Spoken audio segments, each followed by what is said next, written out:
일본의 맥주 사랑은 남다르죠. 술집 가면 메뉴 볼 것도 없이 우선 생맥주부터 주문하고, 봄에는 하나미, 여름엔 비어가든과 마츠리에서 한 잔, 퇴근하고 한 잔, 집 근처 이자카야에서 한 잔. 맥주는 일본인들의 생활 속 깊숙이 자리 잡았습니다. 맥주는 어떻게 일본인들에게 친근한 술이 되었을까요? 알수록 재밌는 일본 맥주 일모저모, 지금 바로 시작합니다. 일본 맥주의 역사는 메이지 유신 때로 거슬러 올라갑니다. 처음에는 소규모 양조장에서 맥주를 만들었는데요. 미츠루오코 지루시 맥주, 사쿠라다 맥주, 아사다 맥주 등 1900년까지 100여 곳이 넘는 제조사가 존재했어요. 1901년 맥주세법을 시행하고 맥주에 처음으로 세금을 매기면서 맥주 제조사는 100여 곳에서 23곳으로 급감했어요. 제2차 세계대전으로 술 빚는 데 쓰는 쌀을 줄이면서 정부는 맥주 물량은 물론 가격까지 통제했어요. 전쟁 전 맥주는 대도시에서만 가끔 먹을 수 있는 사치품이었지만 전시 중에는 배급제를 통해 일반 가정에도 맥주가 보급됐답니다. 배급제도 때문에 맥주 브랜드는 일시적으로 사라졌다가 전쟁 후에는 기린, 아사히, 삿포로, 산토리 4개 회사 체제를 확립해 지금의 대기업과 연결된 대규모 제조 회사 중심의 시장을 형성했습니다. 1888년 기린의 전신 재팬 브루어리 컴퍼니가 기린 맥주를 발매한 후 1907년 재팬 브루어리 컴퍼니를 이어받아 탄생한 기린. 열처리한 낙어 맥주를 필두로 한때에 60%가 넘는 일본 내 시장 점유율을 기록하며 2001년까지 48년간 1위 자리를 이어갔습니다. 이 상황에서 기린의 독주를 막은 것이 1987년 아사히의 슈퍼드라이입니다. 일본의 첫 드라이 생맥주인 슈퍼드라이는 가볍고 알싸한 카라구치로 기린 낙어를 단숨에 무너뜨립니다. 이러한 기세를 몰아 아사히는 기린을 제치고 일본을 대표하는 맥주 회사로 급성장했어요. 삿포로와 산토리 에비스도 독자적인 시장을 개척하며 경쟁에 뛰어들었습니다. 삿포로는 생맥주 맛을 병에 주입하는 제조법, 쿠로 라벨과 같은 기술력으로 주목받았고 신장르 시장을 개척하며 입지를 다졌습니다. 양주 제조사였던 산토리는 아사히와의 드라이 경쟁에서 패하자 순보리 맥주인 더몰츠에 힘을 실었고 더 프리미엄 몰츠가 히트치면서 시장 점유율 3위로 올라섰습니다. 에비스는 고급 노선으로 차별화하며 맥주 애호가들을 사로잡는 프리미엄 시장을 확립했어요. 경제 성장과 더불어 맥주 소비는 고공행진을 이어갔습니다. 새로운 맥주가 쏟아져 나오고 맥주는 집, 야외, 가게 어디서든 마실 수 있는 환경이 갖춰지면서 일본인과 함께하는 국민술로 자리 잡게 됩니다. 퇴근 후 집에서 마시는 맥주 한 잔.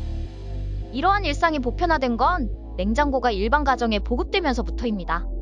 냉장고만 열면 차가운 맥주를 마실 수 있으니 맥주 소비가 비약적으로 증가했어요. 1958년 가볍고 깨지지 않는 알루미늄 캔 맥주가 일본에서 처음 발매됩니다. 캔 맥주를 판매하는 자판기 또한 이맘때쯤 급증하게 됐죠. 자판기의 보급으로 1970년 전체 맥주 비중의 1.9%였던 캔 맥주 비율이 1989년에는 29%로 증가했습니다. 1980년대에는 본격적인 캔 맥주 붐이 일었는데요. 이 시기에는 용기 전쟁이라고 불릴 정도로 용량도 형태도 다양한 새로운 디자인의 용기가 등장합니다. 최근에 화제였던 아사히 슈퍼드라이 나마조키 캔은 용기 전쟁이 일던 시기인 1984년 삿포로가 처음 만들고 아사히가 뒤이어 발표한 풀오픈 캔 맥주와 같은 디자인입니다. 1960년에는 백화점 같은 상업시설 옥상에 비어가든이 등장합니다. 1960년대에 일본 전국 각지에 백화점, 상업시설이 생겨나면서 비어가든 또한 전국적으로 확대됩니다. 시끄러운 비어홀이 시설 이용객의 민폐가 되지 않도록 옥상으로 자리를 옮긴 것이 비어가든 탄생의 계기라고 해요. 비어가든의 분위기 덕에 맥주는 여성에게도 인기를 얻는 데 한몫했어요. 1970년대에는 이자카야 체인점이 등장했습니다.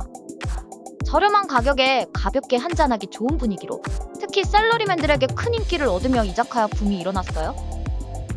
이런 엄청난 인기에 힘입어 맥주는 연평균 20.6%라는 괴물같은 성장세를 보이며 1962년 맥주 소비량은 무려 주류 전체 비중의 50%를 돌파하죠.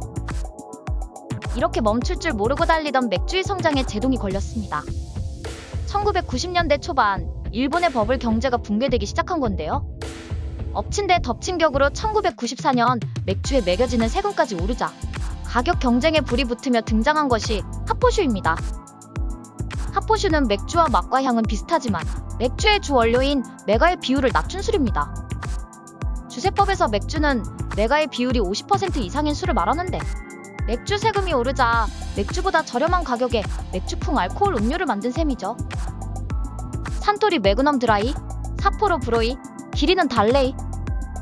그렇게 1994년 이후 형성된 발포주 시장은 2000년 초까지 시장 점유율을 확대해갔어요. 심지어 2003년에는 메가나 무기도 넣지 않는 소위 신장르라 불리는 저알코올 음료가 등장했습니다. 제3의 맥주, 일명 다이산 시장이 탄생한 건데요. 메가의 비율을 크게 줄여 저가로 시장을 공략하자 이른바 절세 맥주라고 불리기도 했어요. 삿포로는 완두콩 단백을 사용한 드래프트1, 기리는 홍기린, 노두고시 남아 등을 발매하며 시장 점유율을 확대했어요. 대기업이 지배하던 맥주 시장에도 새로운 바람이 불어옵니다. 1994년 주류 제조 면허가 완화되자 전국에서 경쟁하듯이 소규모 양조장이 탄생했고 지역 맥주, 즉 지비로의 유행이 시작됐어요. 처음에는 비싼 가격과 소비자에게 익숙치 않은 스타일로 주목받지 못했지만 과도기를 거치며 높은 품질로 외국 콘테스트에서 수상하는 등 입소문을 타자 2000년대 중반 이후부터 마이너 이미지인 지역 맥주에서 장인의 맥주, 크래프트 맥주로 호칭이 바뀌었습니다. 이렇듯 지역 기반 소규모 양조장부터 대형 제조사까지 일본 맥주는 저마다의 자리에서 기반을 탄탄히 다져갔습니다. 하지만 맥주 시장에는 또다시 찬바람이 불었습니다. 아사히 맥주는 최근 시코쿠 공장과 20년간 운영해온 카나가와 공장이 문을 닫았습니다. 삿포로 맥주는 캔 맥주를 생산하던 나스마치 공장이 내년 문을 닫으면서 프로라벨 135ml 캔 맥주를 비롯한 새 품목이 판매를 중단한다고 해요. 국세청이 2023년 6월에 발표한 술 레포트에 의하면 성인 한 명당 주류 소비량은 1993년 전후를 정점으로 매년 감소해 100리터에 달하던 연간 주류 소비량은 2021년 74리터로 약 25% 감소했어요. 일본은 인구 감소가 시작된 10여 년 전부터 65세 이상 인구 비율이 4분의 1 이상 증가했다고 해요. 젊은 층의 인구가 감소하자 일본에서 소비되는 총 알코올 소비량도 감소할 수밖에 없었는데요. 이러한 역풍에 급물살을 더한 코로나까지 더해지자 4대 주류 회사는 저마다의 방식으로 해방구를 모색합니다. 술 소비 감소로 세수에 타격을 입은 일본 정부는 2023년 10월 주세법 개정에 나섰습니다. 맥주 세금을 낮춰 하포슈, 다이산에 매겨지는 세금과 동일화하려는 건데요. 물가와 소비세는 오르는 와중에 맥주 세금은 낮아지니 주류 회사들은 더욱 맥주에 힘을 싣고 있습니다. 주세법 개정을 앞두고 아사히는 맥주에 집중합니다. 아사히는 2016년부터 해외 맥주 회사들을 인수해서 세계 3위 맥주 회사로 발돋움했습니다. 2020년에는 연간 매출의 절반인 1조 2천억 엔을 들여 세계 최대 맥주 회사 아노이저브시의 호주 맥주 사업부를 인수했습니다. 삿포로는 어른의 거리 도쿄 긴자에 삿포로 생맥주 쿠로라벨만을 판매하는 바를 오픈했어요. 맥주는 따르는 법에 따라 그 맛도 달라지기에 이곳에서는 그들이 고집하는 방법으로 따른 맥주를 직접 체험할 수 있답니다. 또한 주류 회사는 술 안 마시는 4천만 명의 일본인을 술의 세계로 끌어들이기 위해 노력하고 있습니다. 알코올 도수가 1% 미만인 미알콜 맥주를 만들고 있죠. 기린의 논알콜 맥주 브랜드인 그린즈프리, 아사히는 맥주스러운이란 뜻의 도수 0.5도의 미알콜 맥주 비어리, 삿포로 역시 생맥주스러운이라는 뜻의 드리프티, 삿포로 프리미엄 알코올 프리까지.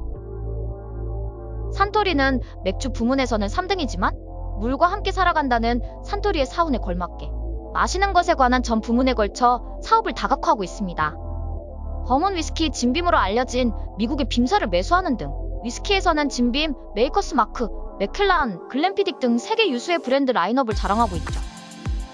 산토리의 역사는 사실 와인으로 시작된 만큼 일본 와인의 매력을 전하기 위해 노력하고 있어요. 기린 또한 다각화를 선택했습니다.